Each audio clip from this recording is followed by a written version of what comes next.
Bismillahirrahmanirrahim. Assalamualaikum warahmatullahi wabarakatuh. Perkenalkan, kami mahasiswa IAIN Palopo dari program studi hukum keluarga Islam akan menjelaskan mengenai proses terjadinya wan prestasi di perbankan syariah. Kami dari kelompok 2 beranggotakan 8 orang akan membuat tugas ini sebagai tugas akhir semester daripada matkul hukum acara peradilan agama yang diampu oleh Bapak Muhammad Yasir Akbar Ramadan SHMH. Sekian.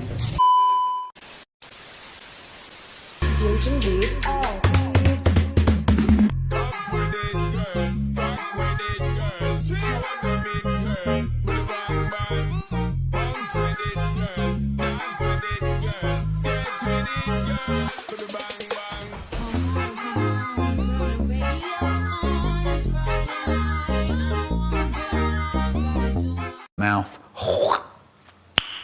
Nice. Bismillah, pada kesempatan kali ini kami akan menerangkan mengenai terjadinya wan prestasi di perbankan syariah. Wan prestasi di bank syariah mengacu pada pelanggaran atau ketidakpatuhan terhadap perjanjian atau syarat-syarat yang ditetapkan dalam transaksi atau produk keuangan yang berlandaskan prinsip syariah. Istilah ini menggambarkan situasi di mana salah satu pihak yang terlibat dalam transaksi keuangan di bank syariah tidak memenuhi kewajiban atau tanggung jawabnya sesuai dengan ketentuan yang disepakati. Adapun yang menjadi alasan-alasan pengajuan gugatan wan prestasi, yang pertama adalah ketidakmampuan peminjam untuk membayar angsuran kredit secara tepat waktu. Yang kedua, pelanggaran terhadap ketentuan-ketentuan kredit seperti penggunaan dana yang tidak sesuai dengan tujuan kredit. Kemudian yang ketiga adalah ketidakpatuhan terhadap prinsip-prinsip syariah yang telah diatur dalam perjanjian kredit. Dasar hukum yang menjadi acuan dalam mengajukan perkara wan prestasi kredit bank syariah. Yang pertama, Al-Quran Surah Al-Baqarah ayat 282 yang artinya, dan jika kalian bertransaksi satu sama lain, maka tidak ada dosa bagi kalian jika kalian tidak menulisnya. Ayat ini menekankan pentingnya menjaga keadilan dalam transaksi dan mengimbau untuk membuat perjanjian secara tertulis agar tidak terjadi kekeliruan atau perselisihan di kemudian hari. Yang kedua, Al-Quran Surah Al-Baqarah ayat 188 yang artinya, dan janganlah kalian mengambil harta sebagian yang lain dengan jalan yang batil, dan janganlah kalian memberikan harta kamu kepada hakim untuk memakan sebagian harta manusia secara zalim. Padahal kalian mengetahui ayat ini mengingatkan agar orang tidak memperoleh harta dengan cara yang tidak jujur dan tidak adil.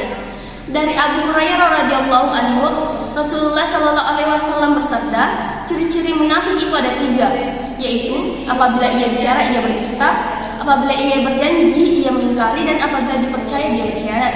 Memperhatikan hadis di atas, maka dapat dipahami bahwa mereka yang melakukan wan prestasi dengan ada unsur sengaja, maka baginya diberikan predikat sebagai seorang yang munafik atau bahwa mereka ini tidak melakukan atau tidak memenuhi amanat yang dibebankan kepada. Demikian ketentuan yang mendasar yang dapat dipetik dari hukum Islam tentang wan prestasi, di mana peristiwa hukum semacam ini merupakan suatu bentuk pelanggaran jika memang dilakukan dengan unsur kesengajaan.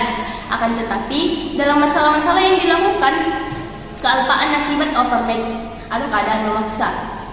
Fatwa Dewan Syariah Nasional Majelis Ulama Indonesia nomor 129 DSN MUI garing 7/2019 tentang biaya sebagian takwid akibat wan prestasi At-Taqalid Filia An-Nasyi'an Nukul. Adapun syarat-syarat berkas yang diajukan, yang pertama, surat gugatan berisi identitas penggugat, identitas tergugat, kronologi permasalahan dan tuntutan yang diajukan. Yang kedua, salinan perjanjian kredit dan dokumen-dokumen terkait. Dan yang ketiga, bukti-bukti pendukung seperti bukti pembayaran sebelumnya, surat peringatan atau komunikasi tertulis antara pihak-pihak yang terlibat. Gugatan dapat diajukan ke pengadilan agama setempat sesuai dengan wilayah domisili pihak-pihak yang terlibat. Dalam persidangan, penggugat dapat menghadirkan saksi-saksi yang memiliki keterkaitan dengan permasalahan yang disengketakan. Selain itu, penggugat juga dapat menyediakan bukti-bukti yang relevan untuk mendukung tuntutannya. Saksi dan bukti yang diajukan penggugat. Pertama, saksi karyawan atau pekerja yang memiliki pengetahuan tentang kesepakatan kontrak dan pelaksanaan pekerjaan yang dilakukan. Saksi ahli seperti seorang ahli hukum kontrak yang dapat memberikan pendapat atau penjelasan tentang kewajiban kontrak dan standar yang biasa dalam industri terkait. Yang kedua, bukti tertulis kontrak atau perjanjian yang dibuat antara kedua belah pihak yang berisi syarat-syarat pekerjaan, tanggal penyelesaian, dan kewajiban lainnya. Surat atau MOU yang berisi bukti komunikasi antara pihak-pihak yang terlihat yang menunjukkan kesepakatan atau perselisihan terkait pelaksanaan kontrak. Faktur atau laporan keuangan yang menunjukkan jumlah pembayaran yang dilakukan oleh penggugat dan apakah pembayaran tersebut tepat waktu. Bukti pengiriman atau penerimaan barang atau jasa yang disediakan oleh penggugat. Laporan atau bukti lain yang menunjukkan cacat atau masalah dalam barang atau jasa yang disediakan oleh tergugat. 3. Bukti elektronik, rekaman telepon atau pesan teks yang menunjukkan komunikasi antara pihak-pihak terkait kontrak. Bukti transaksi elektronik seperti tanda bukti pembayaran atau transaksi online yang menunjukkan pelaksanaan kontrak.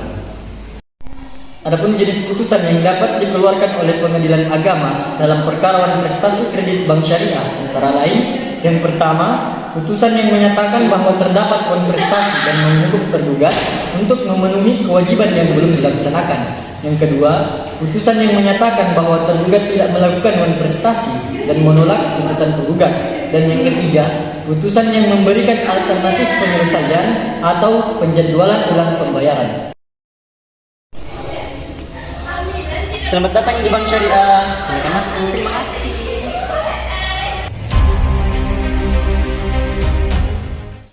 Selamat datang di Bank Syariah. Ada yang bisa saya bantu? Baik Bu, jadi saya ingin membahas kredit saya yang sudah jadi tempo.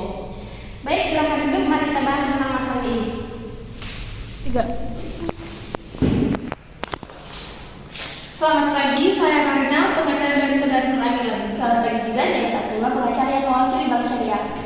Kami ingin mencari solusi yang baik bagi kedua belah pihak terkait kredit yang berujuk wan prestasi ini. Tentu kami juga berharap dapat menyelesaikan masalah ini dengan cara yang baik.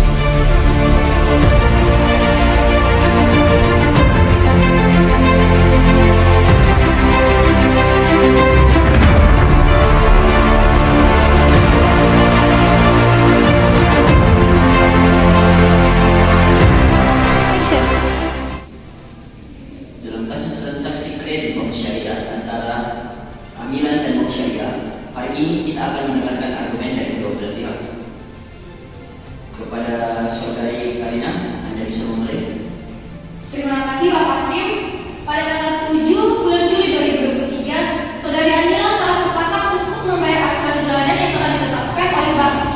Namun karena alasan tertentu, dia mengalami kesulitan keuangan dan tidak dapat memenuhi kewajibannya. Terima kasih kepada Bapak Hakim. Bank Syariah telah memberikan kesempatan kepada Amilan untuk menjelaskan situasinya dan menawarkan berbagai opsi restrukturisasi pinjaman. Sayangnya Amilan tidak memberikan tanggapan yang memadai dan tidak menunjukkan niat untuk menyelesaikan kewajibannya. Argumen dari kedua belah pihak, kami akan melakukan penelitian lebih lanjut dan kami akan mengumumkan keputusan Karena dalam acara persidangan pada hari ini yang melibatkan saudari Nur Amilan dan pihak Bank Syariah, kami akan menyiapkan berita acara dan catatan persidangan.